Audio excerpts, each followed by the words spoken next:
यहाँ पर है अपना नोवेल्टी में।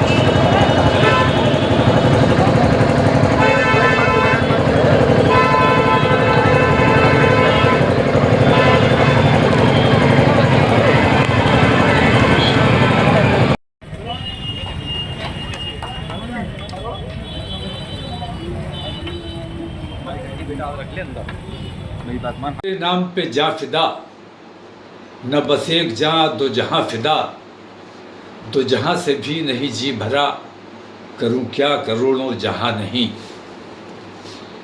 बिरादरान मिल्लत इस्लामिया, ख़ास तौर से बरेली शरीफ के आशिक़ान रसूल को मैं मुबारकबाद पेश करता हूँ कि ऐसे ख़तरनाक वक्त में इश्क़ रसूल के नाम पर, नामूस रिसालत के नाम पर जो तमाम नौजवान और हमारे तमाम हजरात आए, मुबारकबाद के मुस्तहिक़ हैं।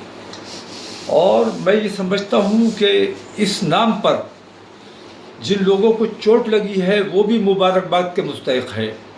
मुझे शदीद अफसोस इस बात का है कि मैं ने जो एक अमन का रास्ता इख्तियार किया था, और मैं ये चाहता था कि मैं अपनी तकलीफ़, अपनी परेशानी के लिए एक मेमोरेंडम डीएम के ज़रिए अपने मुल्क की राष्ट्रपति को भेजूं और नामूस रिसालत पर जो हमला बार बार होता है इसके लिए सख्त कानून की बात की जाए। मेरा सिर्फ इतना मकसद था कि मैं वहाँ जाता, नमाज़ पढ़ता, उसके बाद अपना मेमोरेंडम देता और अपने लोगों से मैं ये अपील करता कि खैरियत के साथ और दुरूद शरीफ का नजराना पेश करते हुए वापस अमन के साथ अपने घरों को जाएं। लेकिन जैसा हमेशा होता रहा है, मुझे हाउस अरेस्ट कर लिया जाता है। इस बार मैंने ये किया कि मैं अपने घर पे नहीं रहा एहतियात की वजह से, और अपने एक दोस्त के यहाँ फाइक इनकलेव में आकर यहाँ क़याम किया मैंने रात को। झूठा मेरा पैड इस्तेमाल करके और लोगों को गुमराह करने की कोशिश की गई। झूठा बयान अखबार में छापा गया मेरे नाम से और लोगों को गुमराह करने की कोशिश की गई। मैं जुम्मे की नमाज के लिए जब जाने के लिए निकलने वाला था, उसी वक्त किसी तरह इन लोगों को खबर हो गई कि मैं कहाँ हूँ, और ये डीएम साहब और हमारे कप्तान साहब यहाँ आकर बैठ गए और मुझे निकलने नहीं दिया गया और तमाम फोर्स यहाँ बुला ली। ये मुनज़्ज़म साजिश के तहत हुआ। बरेली के अपने अमन पसंद हिंदू भाइयों को भी मैं मुबारकबाद पेश करता हूं कि उन्होंने इस पर कोई रद्द अमल नहीं किया, उन्होंने कोई नाराज़गी का इजहार नहीं किया। हमारा जो प्रोग्राम था उसमें किसी किस्म की मदाखलत नहीं की। लेकिन पुलिस और प्रशासन, हुकूमत सख्त मुसलमानों की मुखालफत पे आमादा है और मुसलमानों को अल्लाह और रसूल का नाम भी लेने देने के लिए तैयार नहीं है। इसके ख़िलाफ़ जितना दबाया जाएगा ये मामला उतना उभरेगा। अगर हमें हमारे मजहबी उमूर से रोकने की कोशिश की जाएगी, हमारे अंदर भी कुछ ऐसे नाअक़िबत अंदेश लोग हैं जो मुखबरी करते हैं, मुनाफिकत करते हैं। इन लोगों ने माहौल को ख़राब करने की कोशिश की है। मैं अगर मौके पर चला जाता, मैं वहाँ नमाज़ पढ़ लेता, अपना मेमोरेंडम दे देता, तो बरेली में किसी किस्म का कुछ नहीं होता। लेकिन पुलिस ने जानबूझकर मुसलमानों पर लाठियाँ चलाई। मुसलमानों पर ये इल्ज़ाम लगाया जा रहा है कि मुसलमानों ने पत्थर चलाया है। ये बिल्कुल झूठी बात है। मुसलमानों ने कोई पत्थर नहीं चलाया है और मुसलमानों को ज़दोकोब किया गया है। अगर ये तरीक़ा, मैं अभी तक गिरफ़्तार हूँ, अभी तक मैं हाउस अरेस्ट हूँ, मुझे निकलने नहीं दिया जा रहा है और अंदेशा इस बात का है।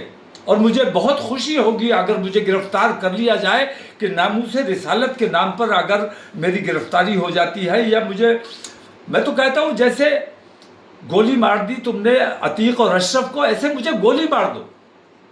नामूस रिसालत के नाम पर हम जान देने को तैयार हैं, हमें कोई दिक्कत नहीं, कोई परेशानी नहीं है।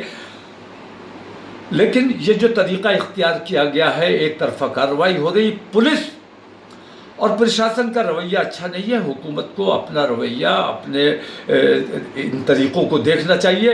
حکومت اتر پردیش کی ہو یا ملک کی حکومت ہو، حکومت سب کی ہے۔ 140 کروڑ مسلمانوں کی، 140 کروڑ ہندوستانیوں کی ذمہ داری حکومت پر ہے، اور پورے اتر پردیش کے ہندو اور مسلمان تمام لوگوں کی ذمہ داری مکھ منتری پر ہے۔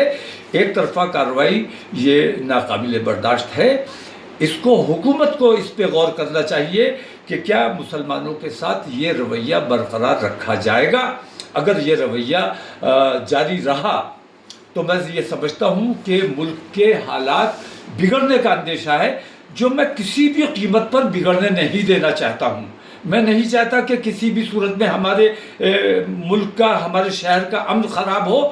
آج بھی لوگوں نے یہ دیکھا ہے کہ مسلمانوں نے امن کو نقصان نہیں پہنچایا ہے، پولیس نے خود امن کو نقصان پہنچایا ہے، اور ہندو مسلم فساد نہیں ہوا، اس لیے پولیس نے اپنی طرف سے فساد مسلمانوں کے اوپر تھوپنے کا کام کیا ہے۔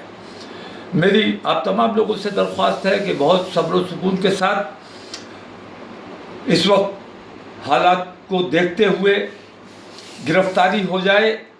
میں گرفتار ہونے کے لیے تیار ہوں، بار بار کہہ بھی رہا ہوں کہ بھائی مجھے اگر میرا طریقہ پسند نہیں ہے، میں اپنے ملک کے لیے، اپنی قوم کے لیے کام کرنا چاہتا ہوں، گنگم جمنی تہذیب کے لیے کام کرنا چاہتا ہوں، اگر یہ آپ لوگوں کو برداشت نہیں ہے تو آپ مجھے گرفتار کر لو، لیکن میں اپنے ملک کا کام جیسے کرتا تھا ویسے کرتا رہوں گا۔ میں صرف مسلمانوں کی بات نہیں کرتا ہوں، میں اپنے ملک کی بات کرتا ہوں، اپنے ملک سے محبت کرتا ہوں۔ السلام علیکم۔ آپ نے دیکھا ہوگا کل بریلی کے اندر وہ مولانا بھول گیا کہ شاسن کس کا ہے۔ وہ یہ مانتا تھا دھمکی دیں گے اور ہم زبردستی جام کر دیں گے۔ ہم نے کہا جام نہیں ہوگا، کرفیو بھی نہیں لگے گا، لیکن کرفیو کا سبق تمہیں ایسا سکھا دیں گے کہ تمہاری آنے والی پیڑھی دنگا کرنا بھول جائے گی۔ کیا طریقہ ہے یہ؟ آپ سسٹم کو بلاک کرنا چاہتے ہیں، اور یہ پروٹی تھی یو پی کے اندر 17 کے پہلے یہی ہوتا تھا، اور ہم اسی بات کو کہہ سکتے ہیں کہ 17 کے بعد ہم نے کرفیو بھی نہیں لگنے دیا، لیکن ایسے بیریئر کو چن چن کر کے وہ جس پرکار کی بھاشا کو سمجھتے تھے اس پرکار کی بھاشا سے ان کو